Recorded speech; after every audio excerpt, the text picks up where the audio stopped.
இந்த உடம்பு எப்படியும் ஒரு நாள் அழிய போகுது. அந்த உள்ள இருக்க ஆத்மா, இந்த உடல் பார்த்தீங்கன்னா, புராணங்கள்ல பாகவத்தில கூறப்பட்டுள்ளது.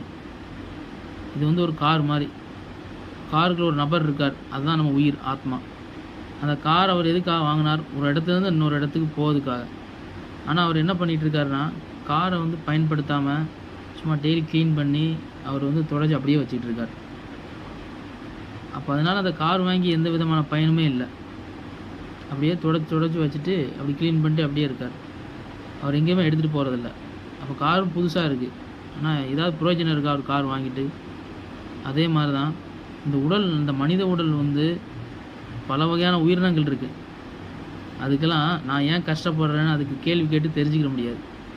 ஆனா, நம்மளுக்கு இந்த மனித உடல் வந்து ரொம்ப ஸ்பெஷலா குடுக்கப்பட்டிருக்கு. அப்போ இது நம்ம தெரிஞ்சுக்கலாம். நம்ம ஏன் வந்தோம்? எதுக்கு கஷ்டப்படுறோம்னு. பகவான் வந்து நம்மளுக்கு வாய்ப்பு குடுத்துருக்கார்.